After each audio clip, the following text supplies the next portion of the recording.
Welcome to the EcoMinutes. This is Dr. Enid Sisskin. I sometimes get asked to expand on the daily 1-minute EcoMinute, and I'll be releasing a series of podcasts to give the details I can't explain in a minute.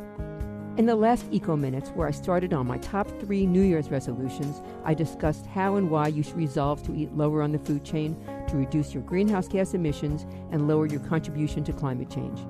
Today, 2 more resolutions.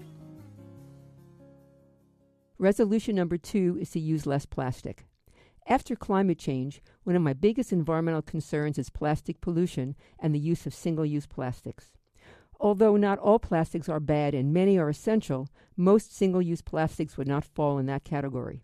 Single-use plastics in the form of plastic bags, bottles, other containers, and straws can pollute and cause harm in several ways. First, plastic is made from petroleum, a non-renewable resource, and contains many other chemicals including carcinogens, neurotoxins, and endocrine-disrupting chemicals. Plastic also never goes away, it just gets smaller and smaller. After being used, plastics degrade to microplastics and then even smaller to nanoplastics. These tiny pieces are carried in the air or end up in the water, where they are ingested by small organisms, the base of the food chain, which are then eaten by larger and larger organisms up the food chain, with research showing humans ingesting about 5 grams of plastic, about the weight of a credit card each week. But you don't only get your microplastics from food. You can breathe them in or get them in sea salt, tea bags, your clothes, or even through a mosquito bite. I'll be talking about plastic pollution in more detail in later podcasts, but briefly, the reason this is an issue is that plastics can cause problems by just being in your body or through the chemicals that are absorbed and then released by them, and microplastics are often colonized by bacteria, viruses, fungi, and other microorganisms, which might lead to infectious diseases. Another problem with plastics is that they harm wildlife. Animals, sea life, and birds eat plastics, which can block their digestive system and kill them. More than 100,000 turtles and marine animals and more than 1 million birds are killed each year by eating or being trapped by pieces of plastic, plastic bags, fishing line, and 6-pack can holders. What you can do: say no to single-use plastics. Bring your own cloth bag to the store. Carry and use a stainless steel water bottle, and there will be a later podcast on bottled water. The bottom line, it's no better than tap water. Use a reusable coffee cup, and don't use a plastic straw. If you have to use a straw, use a reusable one. I have a cute one that folds up in a small carrying case that fits in my bag.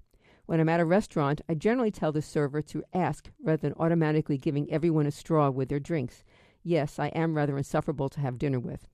But I also carry containers with me to avoid getting foam takeaway boxes, and the servers generally love this one. Resolution number 3. Resolve to drive less. One of the most environmentally damaging things we do on an individual basis is drive. According to the EPA, greenhouse gas emissions from transportation account for about 28% of total U.S. emissions, making it the largest single contributor. Between 1990 and 2022, greenhouse gas emissions in the transportation sector increased more in absolute terms than in any other sector. Within this sector, passenger vehicles and light-duty trucks make up the majority with 57%. The type of vehicle you drive does affect how harmful your commute is, but all vehicles cause some damage. Burning fossil fuels like gasoline and diesel releases carbon dioxide into the atmosphere. The buildup of carbon dioxide and other greenhouse gases such as methane, nitrous oxide, and hydrofluorocarbons is causing the Earth's atmosphere to warm, resulting in changes to the climate we are already seeing today in more extreme weather and yearly record temperatures. But cars' environmental footprint is not only due to their emissions and climate change. In a later podcast, I'll discuss this in a little more detail. Electric vehicles, EVs, contribute about 60 to 68% fewer emissions than gas and diesel-powered vehicles. And when those EVs are charged using renewable sources, they can further reduce emissions by an additional 18% and even become a grid resource. In fact, electric school buses have been proposed as an energy supply for school buildings during power outages. Using school buses as a power source would significantly reduce carbon emissions compared to using backup diesel generators. And buses can be charged when electric rates are low and used to generate revenue from supplying energy back to the grid when the bus is inactive, such as during the middle of the day, in the evening, or during the summer when rates are higher. I will be doing a future EcoMinutes about school buses and both the environmental and health benefits. So, what can you do to reduce your driving? This is a bit more difficult where we live. As I write this, I'm visiting one of my children in New York City. He doesn't own a car.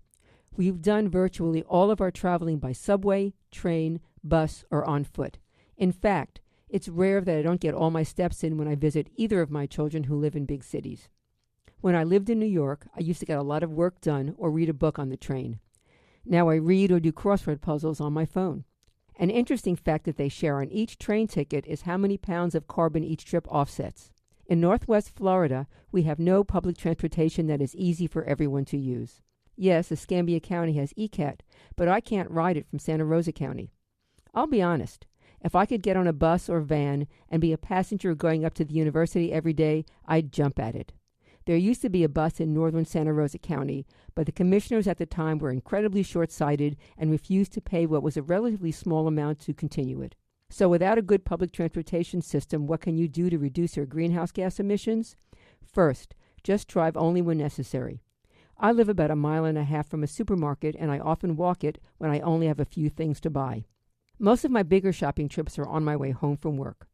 So walk and bike when you can. Chain your trips. If you're going out, think of all the errands you need to run and do them on the one trip. In fact, do all the stops on one side of the road on your way out and the others on your way back. If you can, carpool. There are several women who live close to me who belong to the same organization that I do, and we carpool to meetings and events.